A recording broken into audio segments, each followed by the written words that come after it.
What if nakapatay ang doppelganger mo? Tutulungan mo ba? Ako nga pala si Detective Win Kua ng CIDG at meron na naman akong bagong kaso na ikukwento sa inyo. Criminal Case number 070901. Ang pangalan ng dalagang ito ay Queenie Frasco. Palayaw niya ay Queen, taga Cebu si Queen at mahilig uminom at pumarty. Isang gabi, habang nagmamaneho ng motor pa uwi si Queen, may nakabanggaan siyang lasing na nakamotor din. Nawasak parehas ang mga motor nila. Buti at nakaligtas si Queen.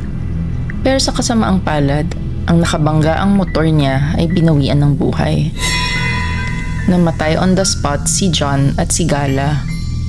Pagdating namin sa aksidente, di na namin kinasuhan si Queen dahil itong si John naman ang lasing.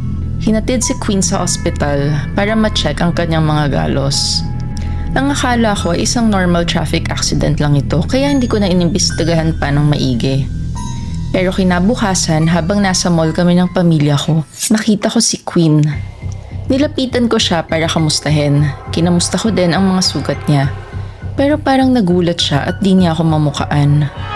Pagkaalis niya, napansin ko na wala na siyang mga galos sa braso at meron din siyang tattoo sa legs. Ganun ba kabilis ang paggaling ng sugat niya? At bakit bigla siyang nagkaroon ng tattoo sa legs? Kahit sandali ko lang nakasama si Queen, bilang investigador, natatandaan ko ang mga bagay na ganito, kahit gaano pa kaliit na detalye. Doppelganger ba tong si Queen? Pero di ako naniniwala sa mga ganitong bagay. Kaya inimbestigahan ko ulit ang kaso.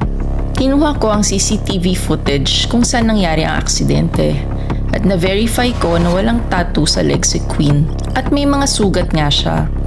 And judging sa video, si Queen ang nag-counterflow kaya na-aksidente sila John. Nagpunta din ako sa NBI Cybercrime Division para ipacheck ang phone number ni Queen. Pwede kasing malocate ang kinaroroonan ng phone mo dahil sa ping signals nito sa cell towers. After ng ilang oras, nag-confirm si NBI na nawala daw sa crime scene ang phone by 3:37 AM at wala din daw ping signal sa hospital na pinuntahan namin. 3:37 AM? Dapat may ping ang cellphone niya until 4:30 AM. 4:30 kasi kami umalis sa crime scene para pumunta sa hospital. Something's not right with this. Doppelganger man to o ano pa, I smell something fishy. Chinek din namin ang last location ni Queen bago ang aksidente. Galing siya sa club tipsy. Malamang nakainom din itong si Queen. Ang pagkakamali ko, hindi ko na siya pina-alcohol test that night. Tinawagan ko na si Judge Lavinia at nagpagawa na ako ng warrant of arrest. Pagkagising ko kinabukasan, agad kong pinuntahan ang bahay ni Queen. Dito ko nang diskubre na may kambal pala si Queen. Hindi pala doppelganger to. Ang pangalan niya ay Antonia. Magkamukha sila. Pero naguluhan kami kung sino ang huhulihin dahil humilom na din ang sugat ni Queen. Sumigaw bigla si Antonia. Sabi niya na tingnan ang tattoo sa legs ni Queen. Agad naming pinahubad ang pantalon ni Queen at nakita ang tattoo niya. Inaresto na namin siya at dinala sa police mobile. Pero nagpupumigla si Queen at sinasabing hindi daw siya si Queen. At di daw tattoo ito, kundi henna lang na gawa ng kapatid niyang si Queen. Naguluhan ako. Pero this evidence is enough for me for a conviction. Di ko na to pinakinggan kung ano pang kasinungalingan ni Queen dahil kitang-kita naman ang tattoo at madami pa din akong kasong dapat asikasuhin. Nahatulan ng 5 taong pagkakabilanggo si Queen. Pero kahit nakulong siya, napahanga ako sa katalinuhan niya.